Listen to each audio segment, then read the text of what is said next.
관건은 공천인데요. 자, 그렇다면은 이렇게 여론이 이 당내 논란과 또 여러 갈래로 불거지고 있는 당내 논란 이런 것 때문에 아직까지는 여당 지지율이 답보 상태다 이런 분석도 있습니다. 자, 최근에는 국민의힘 공관위 구성이 마무리된 가운데 친윤 이철규 의원 합류를 두고도 얘기가 나오고 있는데 박상규 의원님 어떤 얘기가 나오고 있나요? 지금 저 사진을 보시면 네. 이제 정영환 고려대 로스쿨 교수를 비롯해서 변호사가 3명, 한동훈 비대위원장까지 합치면 법조인이 또 장동혁 의원도 예. 사법시험을 합격한 또 법조인 출신이기 때문에 5명이 법조인이잖아요. 그 밖에 이제 여성 여러 가지 배려를 했다고 하지만 단연 실세 중에 실세는 지금 이철규 공동 인재영입위원장일 수밖에 예. 없어요. 근데 네네. 공동 영입인재위원장을 넘어서 이제 공관위원장까지 됐단 말이에요. 자, 그러다 보니까 친윤이란 말을 이제 쓰지 마라 그러지만 사실은 한간에는 친윤 정도가 아니라 이철규 의원은 찐윤이다, 진윤이다 이런 말이 나오잖아요. 네. 그렇다면 자, 인재영입위원장도 한 비대위원장과 같이 공동으로 한다 하지. 공관위원도 한다 하지. 물론 공관위원은 합의제로 운영이 되지만 누가 봐도 초선의 장동혁 사무총장이 이 충청남도 출신이긴 하지만 누가 봐도 이건 이철규 의원의 영향력이 절대적으로 또 미쳐지겠구나, 이어지겠구나. 그러면서 이제 용산과의 어떤 수직 관계 이런 우려가 물론 이건 가능성의 차원이고 아직 밝혀지진 않았습니다만 이런 우려들이 지금 있는 것이거든요. 따라서 이 이철규 의원이 물론 가장 그 전반적인 과정을 인재 영입도 하고 했기 때문에 잘 알고 있을 것이다라고 얘기를 하고 또 한동훈 비대위원장은 공천은 내가 한다 이렇게 확언했지만 아무래도 중도층의 또 우려의 눈길은 너무 이철규 의원이 계속해서 이 힘을 갖고 가는 거 아니냐 네. 이런 지적이 있을 수밖에 없죠. 네, 이렇게 총선 공천에 윤심이 작용할 수 있다라는 우려가 커지자 한동훈 비대위원장 선긋기에 나섰습니다. 지금 당을 이끌고 있는 것은 저입니다. 그리고 공천관리위원장께서도 계시고요. 한동훈 비대위원장께서 말씀하신 것처럼 절차적으로 굉장히 공정하게 진행될 겁니다. 또 내용적으로 보면은 승리하는 그런 공천이 될 겁니다.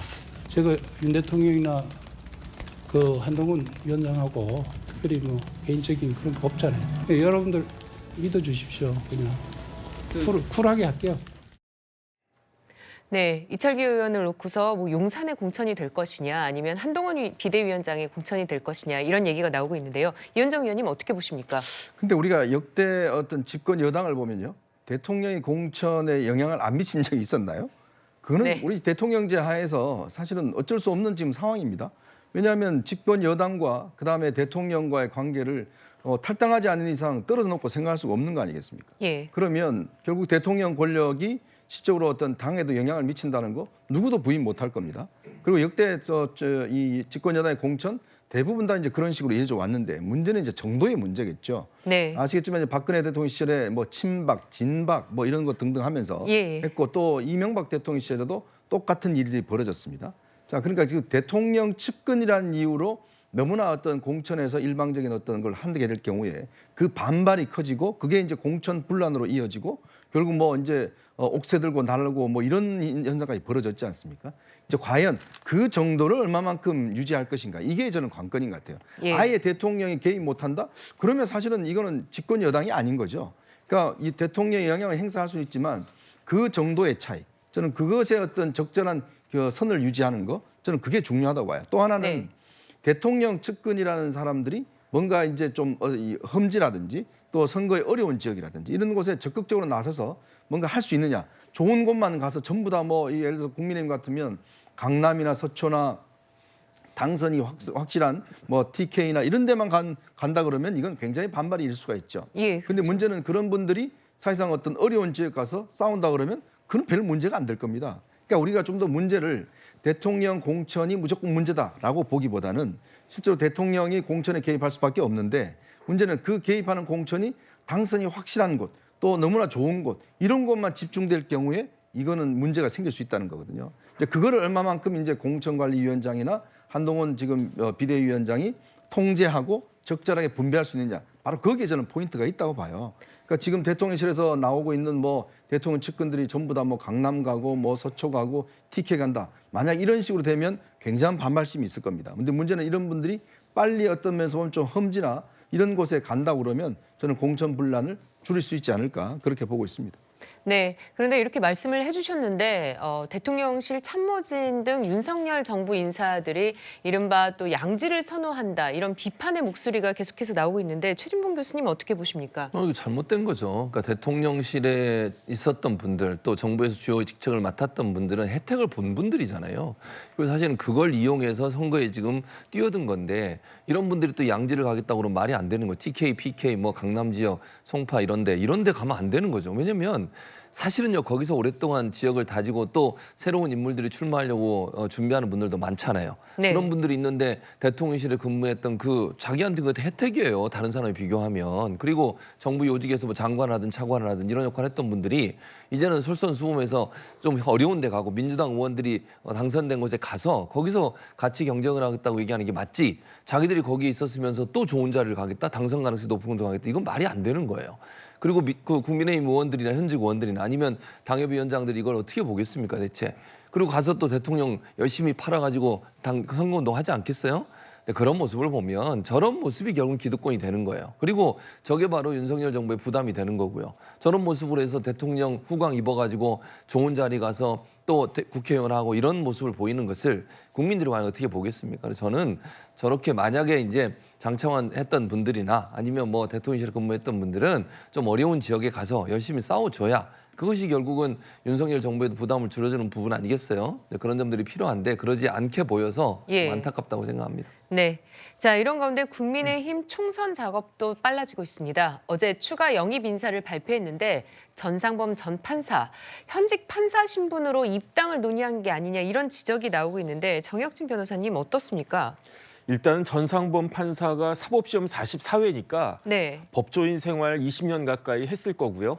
그다음에 이제 판사 생활도 15년 넘게 한 거니까 그다음 나이도 이제 40대 중반 아니겠습니까? 네. 그러니까 이 정도 되면 사실은 부장 판사들이 앞으로 계속 어떻게 할 것인가, 계속 법원에 남아서 더 이제 판사 생활을 할 것인가, 아니면 새로운 모색을 할 것인가 이런 그 고민을 할 시기는 맞거든요. 예. 그런데 지금 법원이 어떻게 되어 있냐면 고등법원 부장판사가 없어졌어요. 그 제도가. 그러니까 계속 부장판사로 있다가 법원장으로 가든지 아니면 대법관으로 발탁되든지 그러니까 이런 부분들이 없기 때문에 지금 40대 중반의 법원에 허리 정도 되는 그런 중견 부장판사들이 사실 이런저런 동요를 하고 있는 것은 사실입니다. 근데 그런 네. 와중에 이제 전상범 전 판사도 그런 이제 고민을 했던 모양인데 그러다가 이제 정치권하고 이제 연락이 돼가지고 그래서 이제 고민을 하다가 입당을 하는 것으로 그렇게 결심을 한 것 같은데요. 뭐 다른 걸 다 떠나가지고 일단 그 처음에 이제 뭐 조정훈 의원이나 이런 사람들 국회의원들 만나고 한 것은 판사 시절에 만났던 것 같긴 하지만 네. 그래도 일찌감치 사표를 내고 지금 이제 12월 15일인가요? 그때 네네. 사표를 내고 사직서를 제출했는데 이제 공무원들 고위공직자들 퇴임하려면 이런저런 절차를 또 밟아야 되거든요. 근데 최근에 사표가 수리가 돼서 요번에 이제 발표가 됐다라고 하니까 뭐 기존의 뭐 그 이수진 의원이나 그러한 그 경우에 비추어 봤을 때 이거 가지고 그렇게 문제 삼는 것은 조금 타당하지 않은 것 같다. 저는 그런 생각이 듭니다. 네, 최진봉 교수님. 그렇지만은 이제 접촉을 하다가 사표를 냈다 이런 얘기가 나오는 게 문제가 된다라는 얘기가 또 민주당에서 나옵니다. 당연히 그럴 수밖에 없죠. 그래서 만약에 정치권에 들어가려면 좀 미리 본인이 그런 생각이 있으면 미리 사표를 내고 준비하는 게 맞아요. 너무 급하게 지금 뭐 12월 15일이라고 하지만 그 전에 이미 얘기들이 오갔을 거 아니에요. 이분이 갑자기 정치를 하겠다고 뛰어들진 않지 않겠습니까? 그래서 이런 부분들은 국민들에게 상당히 의심을 받을 수 있는 부분들이에요. 최근에 검사들도 정치인 접촉 때문에 지금 대검에서 법무부에 징계해달라고 요청해놨어요. 예. 정치적 중립 위반행위라고 김상민 대전 고검 검사 중징계해달라고 법무부에 요청해놨고요. 그다음에 또 뭐 박대범 이분도 결국은 지금 문제가 돼가지고 정치인을 접촉해서 대검에서 법무부로 징계해달라고 요청을 해놓은 상태거든요. 네네. 이게 오해를 불러일으킬 수 있는 거예요. 왜냐하면 이런 분들이 자꾸 정치인들을 미리 접촉하고 이렇게 되면 그만두기 전에 그럼 정치적 중립성 위반뿐만 아니라 이분들이 했던 재판이나 아니면 뭐 사건이나 이런 부분들이 의심을 받게 되잖아요. 그런 부분들을 불식시키기 위해서라도 정치에 관심이 있으신 분들은 가능한 한 미리미리 준비해서 출마를 하고 이러는 게 맞다고 생각합니다. 팩트 정리를 좀 하자면 그 박 검사는 이제 총선에 안 나가겠다고 밝혔어요. 그래서 본인이 온당치 못한 행보를 한 데 대해서 책임을 지겠다 이렇게 얘기를 네. 한 것 같고, 예. 자, 이 모든 논란의 그 시발점은요, 황운하 의원입니다.